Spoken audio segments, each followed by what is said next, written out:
जिस गैंगस्टर की बात कर रहे हैं ये हालत है यूपी में। 21 मुकदमे दर्ज हैं गैंगस्टर के ऊपर। जिस दिन बीजेपी का दामन थामा उससे पहले से पुलिस ढूंढ रही थी, एटीएस ढूंढ रही थी यूपी की, इसका एनकाउंटर करने के लिए। आगे उसके बाद इसने बीजेपी का दामन थाम लिया, बात खत्म हो गई। अगर आप अपराध कर रहे हो और बीजेपी में शामिल हो जाओगे तो सब साफ है। क्या नाम है इनका? नाम राम गैंगस्टर सोनू कनौजिया ने थामा भाजपा का हाथ। ये देखो एनलार्ज करके दिखा देता हूँ। पुलिस एनकाउंटर के लिए कर रही थी तलाश। लूट, हत्या, अपहरण सहित 21 मुकदमे दर्ज। कौन से पेपर में? हिंदुस्तान में।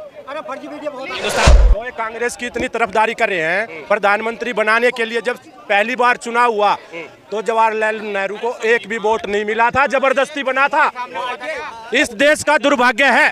1951 में पहले आम चुनाव हुए थे और 15 दिसंबर 1950 को पटेल साहब स्वर्ग सिधार चुके थे। तो योगी जी का नारा था कावड़ चाहिए या कर्फ्यू। एक बार भी नहीं बोला उन्होंने नौकरी चाहिए या कर्फ्यू, रोजगार चाहिए या कर्फ्यू, शिक्षा चाहिए या कर्फ्यू, स्वास्थ्य चाहिए कर्फ्यू। उन्हें पता है ये यूपी के लोग हैं, इन्हें सिर्फ एक ही चीज पे बहलाया जा सकता है। इन्हें कावड़ उठाने के लिए कह दो, इन्हें जय श्री राम लगाने के लिए कह दो, इन्हें नौकरी से किसी चीज से कोई लेना देना नहीं है। अब ये यूपी की जो कह रहे हैं क्राइम रेट बढ़ गया है, अभी आपने देखा कि क्राइम रेट बढ़ गया है, लेकिन आप सिर्फ उसका रिपोर्ट देख रहे हैं, एक्चुअली रिपोर्ट लिखा डाटा देख रहे हैं, लेकिन मैं ग्राउंड रिपोर्ट देख रहे हैं। मतलब ये मैं फील करके आया हूँ कि मुझे मेरे साथ क्या हुआ था पहले। तो आप ऐसे रिकॉर्ड देख रहे हैं, रिकॉर्ड में क्या चीज़ है। अब रिकॉर्ड की तो ये नहीं वैल्यूएशन, रिकॉर्ड का विश्वास नहीं करेंगे, रिकॉर्ड का विश्वास नहीं करेंगे।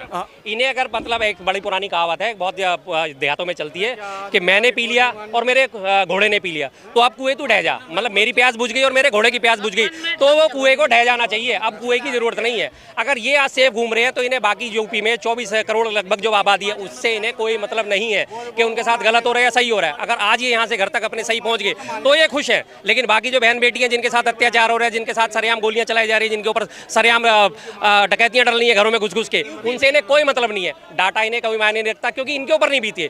जब इनके ऊपर बीत जाएगी उस दिन ये हाहाकार मचाएंगे, यार यहाँ आते हाँ ये क्या हुआ, ये क्या हुआ। भाई ऐसा कुछ नहीं होता। मेरे साथ आज तक कोई वारदात नहीं हुई तो इसका मतलब क्या मैं मान लूं कि दिल्ली सेफ है? महिलाओं के खिलाफ अत्याचार में दिल्ली भी दूसरे नंबर पे है। मैं साफ कहता हूं, दिल्ली वासी होने के बावजूद मुझे शर्म आती है कि दिल्ली का नंबर दूसरा है। रेप कैपिटल कहा जाता है दिल्ली को।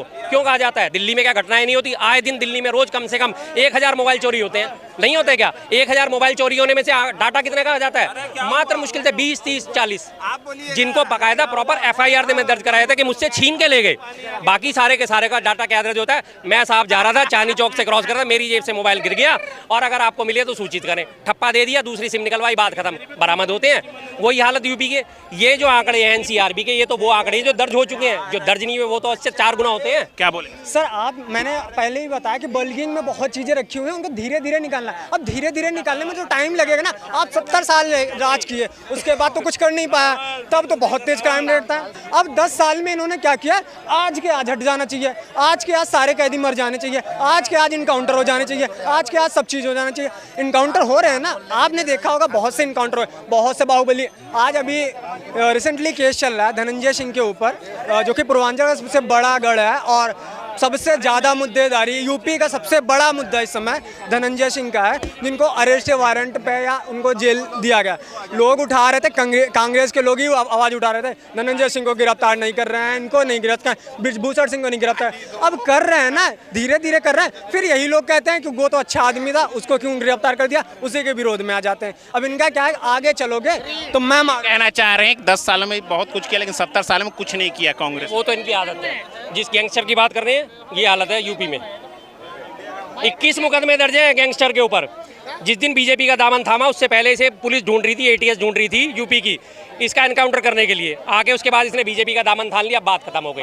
अगर आप अपराध कर रहे हो और बीजेपी में शामिल हो जाओगे तो सब साफ है। क्या नाम है इनका? नाम राम गैंगस्टर सोनू कनौजिया ने थामा भाजपा का हाथ। ये देखो एनलार्ज करके दिखा देता हूँ। पुलिस एनकाउंटर के लिए कर रही थी तलाश। लूट, हत्या, अपहरण सहित 21 मुकदमे दर्ज। कौन से पेपर में? हिंदुस्तान में।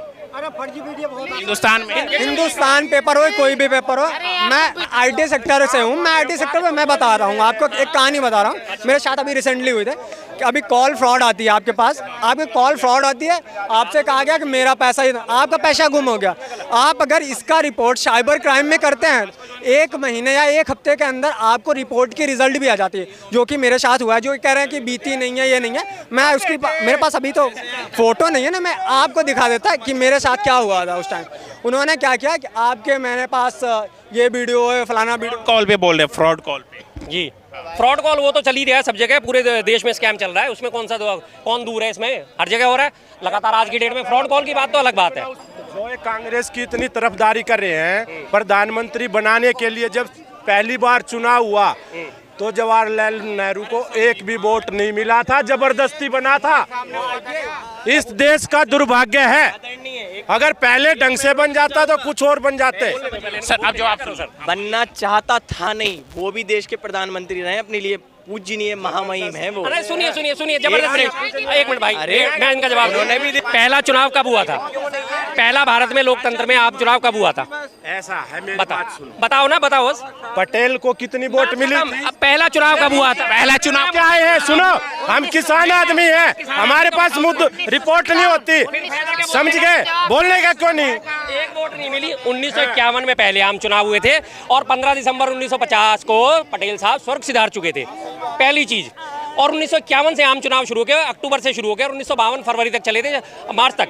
करीब करीब 5 महीने पे पहले आम चुनाव का कंप्लीट हुआ था, जिसमें 45% वोट लेके और 364 सीट लेके कांग्रेस नंबर 1 पे गई थी, जिसके बाद उन्हें अब ये बगैर वोट के। अरे यार हद करते हो। 51 में जब चुनाव हुए तो बगैर वोट कौन थे? हाँ? ये कह रहे हैं काम नहीं हुआ है। आपके हिसाब से क्या क्या काम है? सर मेरे हिसाब से स्मार्ट हेल्थ जो कार्ड बनता है उसमें 5 लाख, हाँ आयुष्मान कार्ड किसी का बना होगा। आप देखिए अब नॉर्मल प्राइवेट हॉस्पिटलों में ये चीज़ें मान्य हो गई कि आप काम करवा सकते हैं। शिक्षा के विभाग में देख लीजिए, कहते हैं जॉब नहीं आ रही। आप पढ़ो तो सही, जॉब तो बहुत रखी है। IT बोलिए, 2 काम आयुष्मान कार्ड। जॉब की आपने बात करी, अभी यूपी में कांस्टेबल की भर्ती निकली थी, कितनी वैकेंसी थी? 60,000। फार्म कितने भरे गए थे? 50 लाख। फिर जॉब थी तो 50 लाख फार्म क्यों भरे गए? मैं देता हूँ इस बात का जवाब। क्यों भरे गए फार्म? 50 लाख अगर जॉब थी, अगर बेरोजगारी नहीं थी तो 50 लाख फार्म क्यों भरे गए भाई? क्यों 50 लाख लोगों ने भरा? बताओ। हाँ जी बोलिए। देखिए इन्होंने आंकड़े गिना दिए हैं, आपने भी सुने हैं कि इनको 50 लाख फार्म में 50 लाख जॉब चाहिए थी भाई साहब, इनका सीधा है कहना। अब एक बात बताइए आप, जिन पे काबिलियत नहीं है, जिन्होंने खुद के लिए 2 से 4 साल 5 साल नहीं दिए हैं, देखिए स्किल्ड की जिनमें है उनके लिए रोजगार सरकारी भी है और प्राइवेट भी है। भारत में कोई सरकारी रोजगार अकेली नहीं है।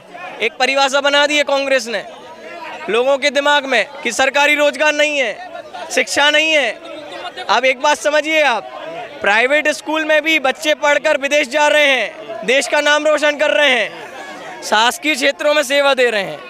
ऐसे ही इसमें है जॉब के मामले में, प्राइवेट जॉब में लोग पैसा कमा रहे हैं। नहीं, ये इन्होंने कहा ना कि अरे यार पेट तो कुत्ता भी भरता है, उसका क्या है? पेट तो कुत्ता भी भरता है, तो इसका क्या मतलब हुआ? आपने कहा कि बेरोजगारी नहीं है, बेरोजगारी नहीं है। मैं उसका उदाहरण दे रहा हूँ कि अगर बेरोजगारी नहीं थी तो 50 लाख फार्म क्यों भरे गए? रही बात 50 लाख फार्म में से ये बंदा सही है या गलत है, ये चुनना किसका काम है? जो एजेंसी एग्जाम कंडक्ट करा रही है, आप एग्जाम लोगे, उसमें तय होगा ना कि सही कौन और गलत कौन। लेकिन उससे पहले 50 लाख आपको बेरोजगार तो मिल गए ना खड़े हुए। इन्होंने अभी कहा कि जो लोगों के, मैं आराम से बोल रहा हूँ, जो लोगों के रोजगार नहीं मिले हैं 50 लाख के आंकड़े में, बाकी सब बेरोजगार हो गए। यदि उन पर काबिलियत है ना तो उनको हाथों हाथ लेने खड़ी है, चाहे वह सरकारी कंपनी हो अन्य और चाहे प्राइवेट कंपनी हो। और इन्होंने कहा कि कुत्ता भी पेट भर लेता है, मतलब इनकी नज़रों में कोई जो ज़मीनी स्तर पे काम करके अपना घर परिवार चला रहा है, देश में योगदान दे रहा है, अपने जीवन को समृद्ध करने की कोशिश कर रहा है, उनकी कोई बकत नहीं है क्या? फिर बिल्कुल है, बिल्कुल है, बिल्कुल है। आपने कहा कि काम तो अगर ऐसा कर लो, पढ़ लिख के MBA करके MPhil करके PhD धारक डिग्री धारक बंदे अगर MTS का फार्म भर रहे हैं तो क्या वो रोजगार है? क्या वो रोजगार है? MTS का SSC का पीछे एग्जाम हुआ था, MA वाले PhD वाले बाकायदा डॉक्टरेट करें। MTS क्या होता है? मल्टीटास्किंग सर्विसेज, जिसे पुराने ज़माने में चपरासी कहा जाता। अगर एक पोस्ट ग्रेजुएट बंदा चपरासी की पोस्ट के लिए अप्लाई कर रहा है तो क्या हुआ? वो क्या क्या तरक्की करी आपने कहा कि पढ़ने लिखने की बात है, तो ये 50 लाख लोग सारे के सारे 18 साल से ऊपर थे, पढ़े लिखे थे, न्यूनतम योग्यता जो है पेपर देने की वो पूरी करते थे, तभी उन लोगों ने फार्म भरा ना। अब उनमें योग्यता है या नहीं है कांस्टेबल बनने की, वो तो एजेंसी तय करेगी ना। अगर उनमें योग्यता नहीं हो तो जाहिर सी बात है कि होने के बावजूद भी नहीं मिलेगा, क्योंकि वैकेंसी लिमिटेड है। वैकेंसी थी मात्र 60,000, ठीक है ना? मिलेगी जॉब 60,000 को, लेकिन वो भी कब मिलेगी? जब पेपर कंडक्ट हो जाएगा। पेपर कंडक्ट हुआ, एग्जाम लीक हो गया, एग्जाम लीक होते ही मामला गया ठंडे बस्ते में, पेपर हो गया कैंसिल। और ये कहानी आज से नहीं चल रही है, 2017 से आज 2024 आ गया। पिछले 7 सालों से लगातार यूपी में 9 पेपर अब तक लीक हो चुके हैं। पेपर होता है, एग्जाम कंडक्ट होता है, उसके बाद पेपर लीक कर दिया जाता है, पेपर लीक होने के बाद पेपर कैंसिल कर दिया जाता है। अब तुम जाओ खड्डे में, अब तुम मौज लो, अगले पेपर की अगली बात देखेंगे। अब उन्होंने पीछे क्या कहा था, कांस्टेबल का एग्जाम कैंसिल कर दिए, अगले 6 महीने बाद हम इसको देखेंगे, तब तक चुनाव निपट जाएगा। तब तक उससे पहले क्या योगी जी का नारा था, कावड़ चाहिए या कर्फ्यू, एक बार भी नहीं बोला उन्होंने। नौकरी चाहिए या कर्फ्यू, रोजगार चाहिए या कर्फ्यू, शिक्षा चाहिए या कर्फ्यू, स्वास्थ्य चाहिए या कर्फ्यू। उन्हें पता है ये यूपी के लोग हैं, इन्हें सिर्फ एक ही चीज़ में बहलाया जा सकता है। इन्हें कावड़ उठाने के लिए कह दो, इन्हें जय श्री राम लगाने के लिए कह दो, इन्हें नौकरी से किसी चीज़ से कोई लेना देना नहीं है, और ये लोग ये साबित करते हैं इस चीज़। देखिए, ये बात तो स्पष्ट है कि यदि कांग्रेस की विचारधारा की तरफ कोई भी कार्यकर्ता झुके तो वो एक आदमी की तरफ झुक जाता है। उसको संविधान से कोई मतलब नहीं है, उसको आस्था से कोई मतलब नहीं है। जैसे अभी इन्होंने स्पष्ट किया, इन्होंने हर मुद्दे को छोड़ के भगवान श्री राम को पकड़ लिया। मैं नहीं पकड़ता। एक मिनट, मुद्दा भी मोदी एक ने पकड़ा 2 दिन मिनट, पहले। इन्होंने रोजगार की बात छोड़ के पहले आंकड़े गिनवा दिए 50 लाख। उसके बाद यदि जिनको रोजगार मिला उनसे ध्यान हट गया। आप देखिए, एक मिनट, काबिलियत के दम पर जिनको रोजगार मिला है, चाहे उन्होंने एमफिल की डिग्री की हो, एमटेक की डिग्री की हो, कुछ भी किया हो, इन्होंने एक तरफ मल्टीटास्किंग स्टाफ पर उंगली उठा दी। क्या मल्टीटास्किंग स्टाफ मेहनत करके अपनी नौकरी नहीं करता है? एक मिनट, आप एक पीड़ित नहीं। मतलब क्या होता है कि मैंने मल्टीटास्किंग स्टाफ पे उंगली उठा दी। मल्टीटास्किंग स्टाफ के लिए न्यूनतम योग्यता क्या होती है? 8वीं पास, 8वीं या आप 10वीं कर दी है, उससे ज़्यादा नहीं होती, 10वीं हो गई है। मेरा कहने का सिर्फ ये मतलब, ना मैं उनका कभी कह रहा था, यहाँ पे जो सफाई कर्मचारी है उसकी भी बिल्कुल इतनी इज्जत है जितनी का IAS ऑफिसर की है। लेकिन अगर बंदे ने तैयारी तो सारी IAS की करी और उसके बावजूद उसे नौकरी नहीं मिल रही, और उसे अगर वो झाड़ू लगाने का काम मिलेगा, तो क्या ये इज्जत है? मेरा कहने का सिर्फ ये। हाँ जी, पापा, मेरे चाचा, मेरे भैया, अब जो हमारी जनरेशन चल रही है ना, हम अभी भी हम 7 लोग पुलिस की तैयारी कर रहे थे, नौकरी मिली नहीं है।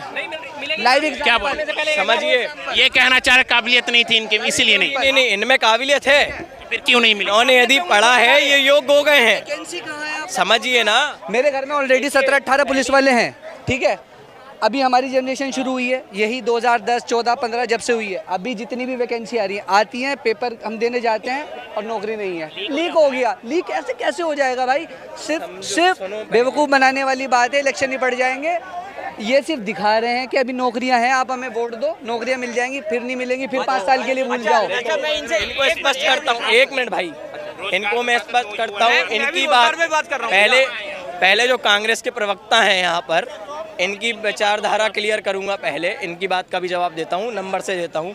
इन्होंने अभी कहा कि एमफिल की डिग्री करने वाला या एमटेक की डिग्री करने वाला यदि मल्टीटास्किंग स्टाफ का फॉर्म डालेगा, देखिए भाई साहब, यहाँ कोई ऑटोमेशन मोड पर तो है नहीं भारतीय की आवेदन प्रणाली। यदि आपकी रुचि मल्टीटास्किंग स्टाफ में है, आपको MP ऑनलाइन या अन्य जो भी ऑनलाइन सुविधाएं सरकार ने दे रखी है फॉर्म डालने की, आपको वहाँ जाके फॉर्म डालना पड़ेगा। आप यदि नहीं डालेंगे तो आप मल्टीटास्किंग स्टाफ तो बन नहीं जाएंगे। पहली बात, आप खुद अपने योग्यता के दम पर नौकरी नहीं ढूंढने की जगह आप जिनकी कम की एलिजिबिलिटी है उनमें अप्लाई कर रहे हैं, तब आप मल्टीटास्किंग स्टाफ बनेंगे। ऑटोमेशन से आपको ज़बरदस्ती तो कहीं से कर नहीं दिया जाएगा। आपको स्पष्ट हुआ ही है?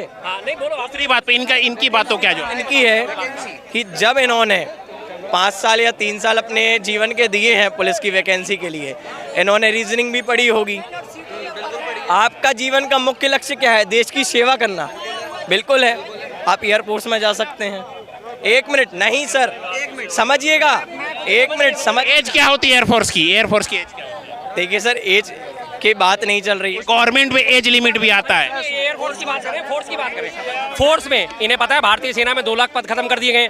2019 के बाद जब कोविड आया था, सिलेक्टेड कैंडिडेट जो थे बाकायदा सिलेक्ट कर लिए गए थे और उसके बाद उन्हें होल्ड पे डाल दिया गया, और उसके बाद उसकी पूर्ति किससे करी जा रही है? 4-4 साल के अग्निवीर से।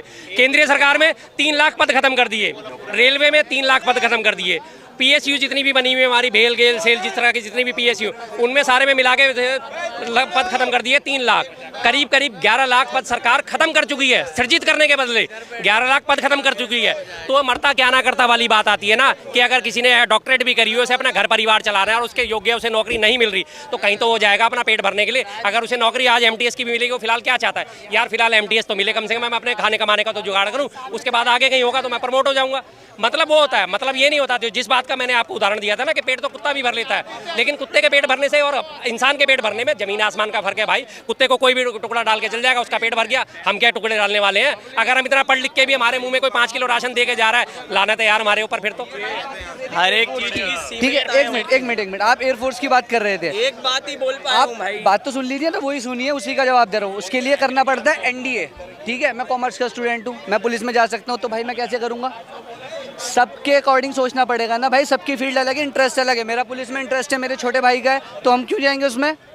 इसका जवाब दो, वैकेंसी कहाँ है, बस मुझे ये जवाब चाहिए। वैकेंसी कहाँ है सर, वैकेंसी कहाँ? आदमी बढ़ रहा है, इंटरेस्ट है यदि देश सेवा में और काबिलियत है तो उसके लिए नौकरी है। और आप यदि कहाँ है सर, वाहिद कहाँ है? यही है, आप 140 करोड़ के देश में रह रहे हैं। यहाँ क्या मैंने इनका जवाब देने के बावजूद भी इन्हें समझ नहीं आ रहा। वैकेंसी कितनी है? इन्हीं के यूपी का उदाहरण देता हूँ। वैकेंसी कितनी है? 60,000। एप्लीकेंट कितने हैं? 50 लाख। तो वैकेंसी कहाँ है भाई? 50 लाख नहीं होते वैकेंसी में, तब मानता जब 60,000 वैकेंसी के लिए अगर 6 लाख फार्म आते, 10 लाख आते, 12 लाख आते, 18 लाख आते, चलो 3 गुना आ जाते, 4 गुना आते, तब मानते कि हाँ जी चलो इतना तो जायज़ है। सीधा 100 में से 1 को वैकेंसी तुम्हें मिल रही है, 99 लोग तो बेरोजगार हैं भाई, तो वैकेंसी कहाँ है? 100 में से आप 20 लोगों को भी कम से कम रोजगार दो तो बात समझ में आती है। आपको बात समझ में नहीं आएगी। और लगातार ये देखो, जो ये नौकरियों की बात करते हैं, ये रहा अखबार का, मैं आपको कटिंग दिखा देता हूँ। बाकायदा नौकरियों में छटनी हो रही है लगातार। आज के टाइम की आबादी क्या है? हाँ, आज के टाइम की आबादी क्या है? आईटी कंपनियों में 64,000 कर्मियों ने छटनी हुई। अब आप कह रहे हो कि नौकरी कहाँ है? 64,000 कर्मी आईटी कंपनी ने निकाल दिए। एक क्वेश्चन मैं आपसे पूछना हाँ चाहता हूं कि कल को कांग्रेस गवर्नमेंट आ जाएगी। एक मिनट बताओ, जो इंडिया गठबंधन आ गया तो वो कल से आपको वैकेंसी मिल जाएगी? बताइए, ये क्वेश्चन दे रहा हूं मैं आपका जवाब। अरे देऊंगा साहब, देऊंगा। देखो, इंडिया गठबंधन के घोषणा पत्र पे यकीन क्यों है? उन्होंने सीधी सीधी बात बोली है, भाई हम अगर सत्ता में आते हैं तो हम 30 लाख नौकरियां देंगे। उन्होंने, अरे सुन लो यार, सुनते क्यों नहीं हो जब सुन रहे हो? उन्होंने मोदी जी की तरह झूठ नहीं बोला कि 2 करोड़ नौकरियां देंगे। मोदी जी ने सत्ता में आने से पहले क्या कहा था? 2 करोड़ नौकरियां देंगे। 2 करोड़ नौकरियां प्रतिवर्ष जनरेट नहीं हो सकती, पहला सफेद झूठ। 30 लाख नौकरियां जनरेट हो सकती हैं। 3 लाख पद अभी रेलवे के खाली पड़े, 3 लाख केंद्रीय सरकार के खाली पड़े, 3 लाख पीएसयू के खाली पड़े हैं। 9 लाख पद तो आपके यही हो गए। जब ये 9 लाख पद भरे जाएंगे तो उसके बाद 11 और बचे हुए जो पद हैं वो भी भरे जाएंगे, उनके लिए भी वैकेंसी जनरेट होगी। दिल्ली में आज टीचर्स की करीब 14,500 टीचर्स की कमी है, नहीं भर रहे। यूपी में आपने खुद देखा 60,000 कांस्टेबल की भर्ती है, खाली पड़ी है, नहीं भरे। मध्य प्रदेश में खाली पड़ी है। लगातार उन्होंने पूरे देश के लिए बोला कि 30 लाख नौकरियां पूरे देश में देंगे, जिसमें केंद्र सरकार और राज्य सरकार शामिल है। एक बार मेरी जानकारी, सुनिए लालू प्रसाद यादव जी वैकेंसी के बदले आपसे जमीन मांगेंगे।